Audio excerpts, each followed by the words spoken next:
لي شرف اليوم اني قدمت امام مجلس الوزراء بيان متعلق بالحملة الزراعية 2025 2026. وهذا البيان تطرق لبعض النقاط. النقطة الأولى حصيلة الحملة المكيف النهوفات اللي هي حملة 2024 ل 2025. والنقطة الثانية برمجة الحملة 2025 ل 2026. Le mercredi 23 juillet 2025, une fois encore et c'est la coutume des membres du gouvernement ont commenté devant la presse les résultats du Conseil des ministres. En plus du ministre de la Culture, des Arts, de la Communication et des Relations avec le Parlement, porte-parole du gouvernement, le ministre de l'Économie et des Finances, celui de l'Énergie et du Pétrole, et les ministres de l'Agriculture et de la Souveraineté Alimentaire, de l'Hydraulique et de l'Assainissement étaient présents.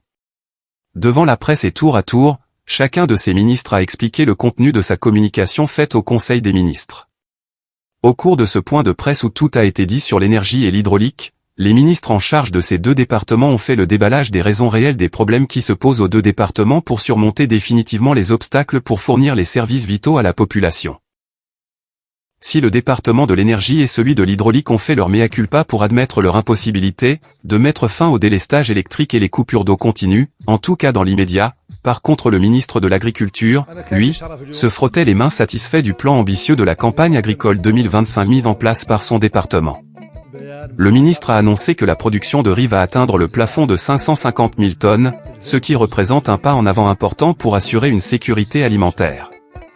Par rapport à la culture maraîchère, une production de 240 000 tonnes de légumes, qui assurera 56% des besoins du pays en cette matière sera atteinte. S'agissant de l'agriculture pluviale, la campagne vise cette année la production de 180 000 tonnes de céréales. Pour en arriver là, bien entendu l'État a pris des mesures appropriées pour la réussite de la campagne. Cette année, l'introduction de la mécanisation agricole, les campagnes de défrichage des sols, la fourniture d'eau, l'encadrement des agriculteurs, la mise à disposition des agriculteurs d'intrants et l'entretien plus efficace des barrages sont des atouts importants pour atteindre les objectifs que la politique du président Ghazouani s'est engagée à mener. Le ministre de l'Agriculture Mema Ould Bebata qui occupe également le portefeuille de ministre de la Souveraineté Alimentaire est un véritable ouvrier agricole de la politique de la souveraineté alimentaire de la Mauritanie. À 64 ans d'âge, Mema Ould Bebata, ce commis de l'État, natif de la wilaya de l'Adrar, le berceau de l'agriculture traditionnelle se démarque des autres ministres par une compétence et une efficacité remarquables dans l'exercice de ses fonctions. Le département qu'il dirige est l'un des départements clés de la politique de souveraineté nationale à charge de mettre fin à l'une des plus insurmontables problématiques de la politique des gouvernements qui se sont succédés depuis 1960, date de l'indépendance de la Mauritanie. وما زالت المردودية فيه محدودة لأنكم تقبلوها 277 ألف هكتار وتردوها على 135 ألف طن تقريبا 0.6 طن للهكتار، وهذا ضعيف جدا لأسباب متعددة. واحدة على أنه ما زال نمط فيه ياسر من العمل إدخال الماكينة الزراعية اللي فيه بدأنا. Qui est donc le ministre Mema Ould Bebata, cet homme qui connaît tous les coins et les recoins de l'agriculture mauritanienne malade et sous traitement post-opératoire et des réformes. Qui est donc Mema Ould Bebata, ce ministre qui accumule de plus en plus des succès les uns après les autres dans la politique agricole dont le président Ghazouani en fait son cheval de bataille. Qui est donc Mema Ould Bebata, ce ministre qui est en train de voler la vedette à beaucoup de ministres du gouvernement actuel dirigé par Mokhtar Ould Djiaï. Le portrait de ce ministre qui bat beaucoup de records dans l'accomplissement de sa mission régalienne est dressé pour vous par Mohamed Ould Chigali, journaliste indépendant, membre du groupe francophone de Mauritanie.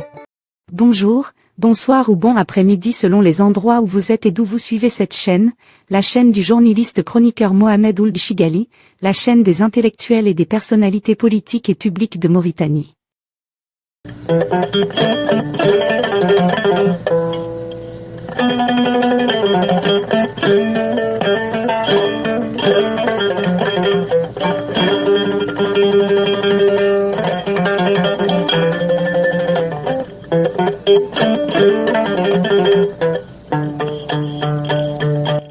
un ministre sac à dos, qui a gravi tous les échelons des fonctions dans son domaine pour être nommé à ce poste, c'est bien Mema Ould Bebata.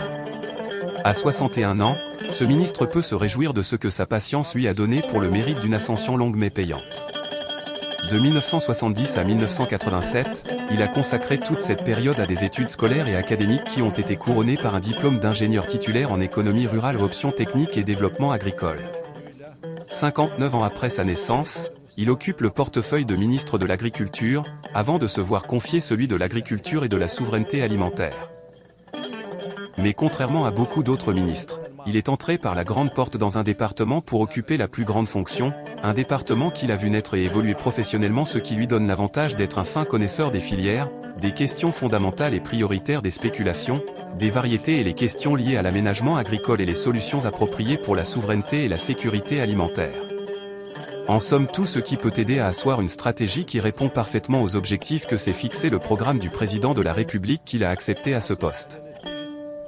Son passage aux fonctions de directeur général de la Société nationale du développement rural Sonader et sa gestion administrative du département de l'agriculture comme secrétaire général de 2021 à 2022 ont été déterminants pour lui donner une connaissance très approfondie des goulots, d'étranglement dans les rouages d'un département qui tâtonne depuis 1960 plus dans des spéculations stériles que dans des réels progrès. Aujourd'hui, la réussite ou l'échec de la politique agricole est entre les mains de cet homme, père de 4 enfants, véritable produit de la filière administrative agricole. Sans nul doute il mettra en application, en plus de son expérience très longue et très riche, ses compétences mais également sa formation solide d'ingénieur effectuée au Royaume du Maroc.